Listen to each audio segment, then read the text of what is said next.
Hello, it feels weird filming a video not on stream. This is different. I've been streaming for a bit now, and I don't ever record videos just normally anymore. So this is strange, but you know what? Let's do it again. Let's film a video. This is gonna be my final FPL team, as the deadline is today. I'm filming this the night before. It's dark, but.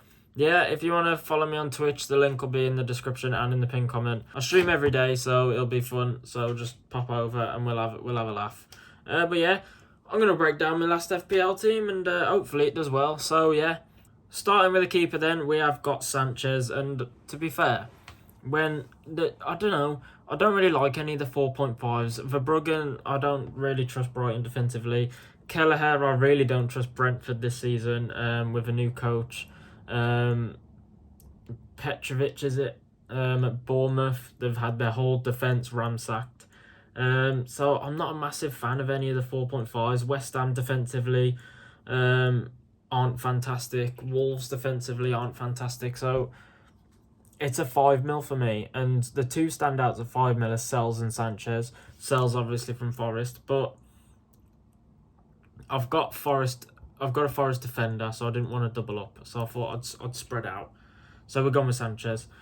We're going to 3-5-2. So the back three is Nico Williams, Pedro Porro, and Juve.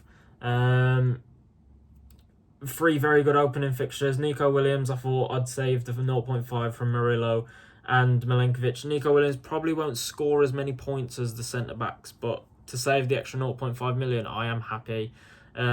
Gets a fair few defensive points as well, unlike Aina on the other side, and it can contribute on the front foot as well, so I'm happy with Williams. Pedro Porro looks like a real asset this season. Obviously, he was in spells last season. I think Tottenham are going to be a well-improved defence this season under Thomas Frank, and because of Son leaving, because of Maddison's injury, Kulusevski's injured as well, Pedro Porro looks like he might be on a lot of set pieces, so potentially a lot of attacking returns as well. And he did actually get quite a few defensive contributions in the Super Cup final against PSG, so we'll see. And as for Juve, he just looks exciting. He looks like he's basically playing left wing for West Ham, and I know that a lot of people are liking Wan-Bissaka on the other side, but I think Juve, I don't think he'll get as many defensive points as Wan-Bissaka, but especially on the front foot, he looked great. I remember he played a great ball in, I think it was against Bournemouth, that Bowen squared it across the Fulkrug. It was a great ball, and I think Juve might pick up some decent attacking returns this season. West Ham have some good early fixtures.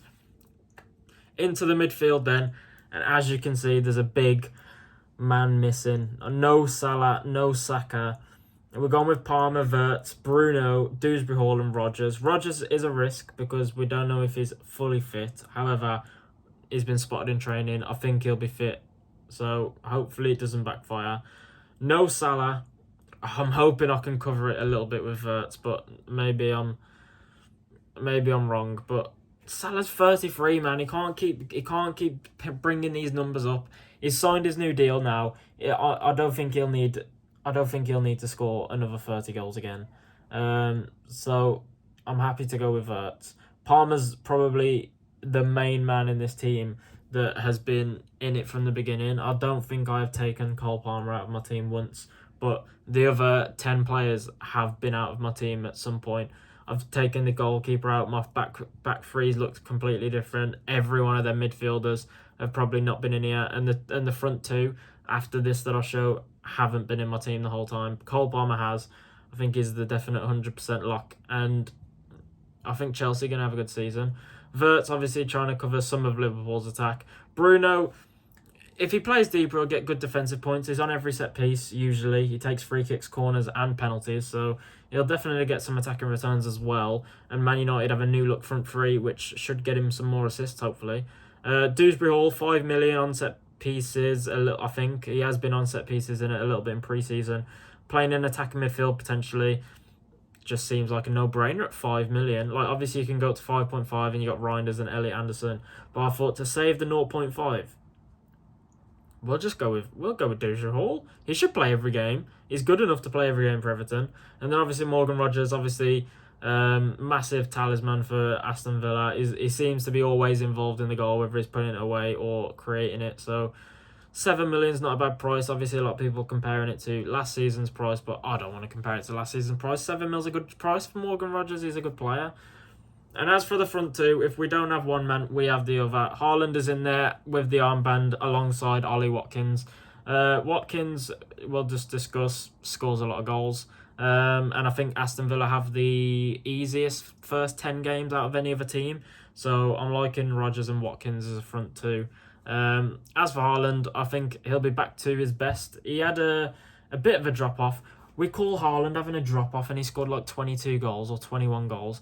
Apparently that's a drop-off for this level of player. But yeah, I think he'll be back to his best this season. He's got a lot more creativity behind him with Cherky coming in, Marmoush having a full season. I think Foden might improve. He should improve realistically off of last season. And some of the rumoured signings, apparently they're looking at Rodrigo, which could be massive for that attack as well. So Haaland's in there with the armband for game week 1 against Wolves. And as for the bench, we have a few different players because the template bench is Dubravka, Esteve and Mark Gu with maybe a 4.5 million defender. I have slightly different. So I've gone with Dubravka because he seems to be the only playing 4 million goalkeeper. I've gone with Patrick Dorgu as the 4.5 million defender. Looks like he gets really far forward. Man United should be better this season than they were last season. I don't know about how they will be defensively, so I'm not really looking at the clean sheet aspect of this. I'm looking at when he's playing against Burnley, for example. He's just going to get forward and he's constantly going to be forward and he can be putting balls into Sesko, who's 6'2" and can win a header, so nothing wrong with that. I've gone with Hartman from Burnley, who should start left back because I think it was Perez who played there last season. I don't think he's there anymore. If he is there, I apologise. But he looks like a good player and is different from Esteve. I wanted to avoid Esteve and Gu. I think Gu's how you pronounce it, because I feel like when they don't end up performing, like, you know, they play for Burnley and Sunderland, people are going to transfer them out when they're wild card or anything like that, and they'll just drop in price. I'd try to avoid that by going people with a bit lower ownership. So I've gone with Hartman and Krupi. I think Krupi could get some minutes this season for Bournemouth. He's a 4.5 million attacker. He's 18. He was great for Lorient. He's a great gem of the world. You know, everyone knows him. If you play Football Manager, if you play FIFA, he's a good little wonder kid. So hopefully he gets some minutes under his belt for Bournemouth this season. I think Enes Unal's out injured. Kluivert's out injured. I think Christie's out injured as well. Like, that attack has some holes in it that Krupi could get some minutes in. Even if it's 20 minutes, he comes, you know, he's getting some points. I don't care. He's my last bench option. He doesn't need to play. But even if he gets some points here and there, who cares? So yeah, that's my team. I think I like it. I don't know. I've been a very like tinkery this pre-season. I think I've changed my team this season more often than not.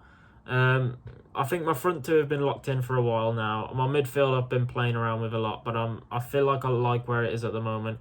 Defence I've been playing around with a lot as well. I've been going in from Murillo, and I had the premiums like Van Dijk, Cucurella, but I don't know. I just feel like I wanted my money elsewhere. I feel like people might be looking at the DEFCON points a little bit too much. So I thought, you know what, we'll get some attacking-ish fullbacks and play it like we usually do, and hopefully they get some assists, especially Pedro Porro. I think he's carrying that back line with the amount of assists he could get this season if he's taking set pieces. He got an assist against PSG with a deep free kick. And 2 goals were scored from centre-halves. So, yeah, that's my team. How do you think? Please rate my team. Feel free to rate my team. I don't know. We'll try and do well this season. But, yeah, have a good day. Follow me on Twitch. Check in. Say hello. And, yeah, enjoy the rest of your day. See you later.